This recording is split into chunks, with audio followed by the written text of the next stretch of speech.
Good morning. Thank you for joining us on THV 11, streaming on THV 11 Plus. I'm Karen Fuller. Hayden is off today. Meteorologist Tracy Bean is standing by with a first check of the forecast. Good morning, Tracy. Good morning to you. Ashley is out this week, so I'll be giving you the traffic as well. And this morning it's working hand in hand because we do have a few clouds out there and maybe a little patchy fog. But we'll get to that. We are looking at the skies first, and it's a few light rain showers this morning as we're kicking off the beginning of this work week, this Tuesday. Here in Central Arkansas, most of that has started to push out, but we're starting to see a little bit more of that heavier rain, maybe even a rumble of thunder around the Perryville area and around Clarendon as well. But overall, again, roads are a little bit wet, so take your time. You're coming in from Conway. We're still watching again here, the 430 River Bridge. Roads are wet, but we're starting to see a little bit of that fog here and there. Here in Central Arkansas, visibility is down to about 7 miles, but you can see this area here as we're maybe heading through Saline County. You're seeing a little bit more of that being an impact. So take your time this morning.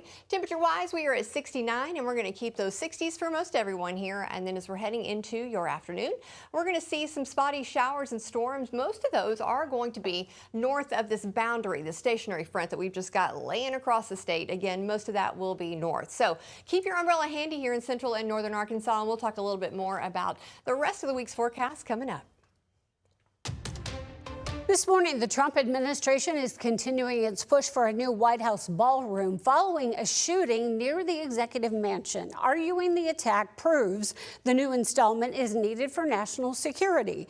In a court filing late Sunday, Acting Attorney General Todd Blanche said the weekend gunfire near a Secret Service checkpoint shows why the project should move forward. Investigators say officers shot and killed a man after he opened fire near the complex, while a bystander was also hurt. The administration says the proposed ballroom would include drone-proof and blast-resistant security features. But the project is still facing legal and funding challenges in court and on Capitol Hill. Overseas, tensions remain high this morning as the U.S. and Iran continue negotiations following American strikes late Monday. As President Trump monitors those developments, he's also set to undergo his annual physical today at Walter Reed Medical Center. CBS correspondent Bradley Blackburn reports. U.S. forces have attacked missile launch sites and Iranian boats attempting to lay mines in the Strait of Hormuz. A Pentagon official called the Monday attacks self-defense strikes and said restraint is being used during the ongoing ceasefire. The straits have to be open. They're going to be open one way or the other. Sources tell CBS News a tentative agreement would require Iran to reopen the strait before the U.S. lifts its naval blockade. Tehran would commit to disposing its stockpile of enriched uranium in exchange for potential sanctions relief. But negotiations over its nuclear program would occur at a later stage. Iran's foreign minister says there is no deadline for a framework agreement, and Secretary of State Marco Rubio said negotiators are parsing through every word. It's either going to be a good deal or there isn't going to be one. At Arlington National Cemetery, President Trump paid tribute to the 13 service members killed to date in Operation Epic Fury. These incredible men and women gave their lives to ensure that the world's #1 state sponsor of terror will never have a nuclear weapon. Retired Navy Vice Admiral Robert Murrett expects any deal will keep a robust troop presence in the region. There's going to be some people that are unhappy with whatever deal is struck, no matter what the final arrangements look like. Israeli Prime Minister Benjamin Netanyahu says his country will intensify efforts against the Iranian proxy group Hezbollah in Lebanon after the group said it staged several drone attacks in northern Israel. Bradley Blackburn, CBS News, New York. A man is recovering after a canoe trip on the Mulberry River took a dangerous turn over the weekend. First responders say the man somehow became pinned between his canoe and a rock during rapid waters on Sunday and was trapped there for about 4 hours. Rescue crews say he managed to keep his head above water and used a satellite phone to call for help. He was rescued, taken to the hospital to be treated for hypothermia, and is now recovering. And check this out, a boat erupts into flames on Beaver Lake during the Memorial Day holiday, sending that thick black smoke high into the air. Video shows the boat just engulfed in flames. Multiple fire and rescue crews from Benton County rushed to the area near just after 4:30 Monday afternoon. After all the chaos and the smoke and fire, officials say everyone on board made it off safely and no injuries were reported. Now, school is out for many students across Arkansas, and that means pools and water parks are opening for the summer. The Maumelle Aquatic Center is now open, and city leaders are kicking off what they call the unofficial start of summer. Parks and Rec officials say many communities are still dealing with a lifeguard shortage, but Maumelle has enough staff to stay open this season. City leaders also remind families to follow safety rules at the pool, including using life vests when needed and keeping a close eye on the kids. Absolutely want people to think about the safety and making sure that they are keeping an eye on their children as well as others that are around them. All of our lifeguards just got recertified for the year, so they're all ready and watching. Maumelle leaders say more summer events are planned in the months ahead as families get ready to spend more time outside.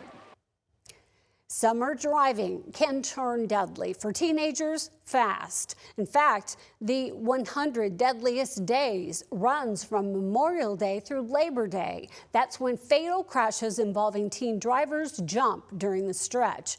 Mandy Gaither has ways parents can keep their children safer on the roads.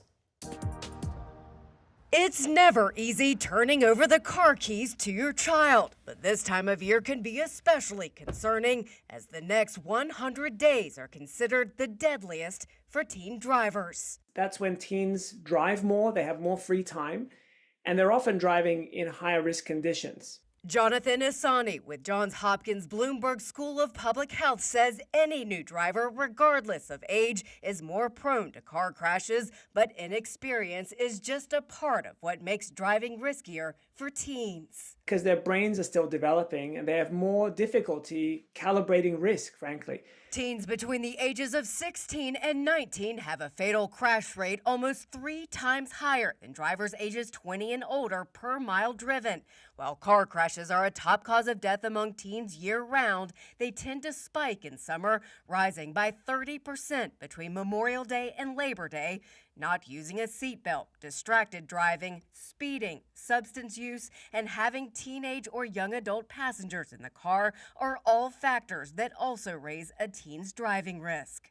In addition, driving late at night, particularly between 9 p.m. and midnight, is associated with an elevated crash risk. To reduce risk, parents can monitor their teens' driving, set clear rules and expectations, like always wearing a seatbelt, not using the phone, and not driving with other young people in the car. Choosing a vehicle with safety features is also important. Crashes are predictable, they're painful, but they're preventable. For Health Minute, I'm Mandy Gaither. And if you've been shopping for a car lately, you've likely noticed it is getting harder to find a good deal. New numbers show the average price of a new vehicle jumped past $49,000 in March, up about 3.5% from last year and roughly 30% higher than before the pandemic. Before you step onto a car lot, do a little homework. Experts say it can make a big difference, urging buyers not to be afraid to walk away and shop somewhere else if you need to. The way to really approach the negotiation process is having the information you need. If you can walk away, you will be able to negotiate a better deal. So try not to get married to any one dealership and shop around. It really is going to be better for you in the long run. And used cars are not much cheaper, now averaging more than $25,000. Experts saying shoppers need to compare options carefully before you put any money down. Now let's go back to meteorologist Tracy Bean and the forecast on this Tuesday. Well, we're starting out with cloudy skies, and we've got a few light rain showers, and most of the roads are still a bit wet, so take your time this morning. Seeing most of that rain again push off to the north and northwest, and so overall, we're not looking too bad of a day. We will see a mix of sun and clouds. Now this afternoon, we're going to start to see a few of those storms begin to heat up with that afternoon sun. Again, a few of those storms could be a bit strong at times, but not looking for anything severe. And those rain chances, just like last week, they are sticking around all week long. Very, very scattered to spotty. So again, some folks may receive a lot, and some folks may not. So just keep that umbrella handy, and don't forget to watch that radar, that QR code right there in the bottom right of your screen. But overall, it can't do anything but help those drought conditions we've got, but looking pretty good as we're heading into the weekend. And traffic this morning so far looking good. We are here in Alexander. We're seeing a little bit of reduced visibility around 7 to 8 miles. So take your time this morning. Overall, most of those rain showers have pushed off, which is good news for our commute this morning. No accidents and no delays.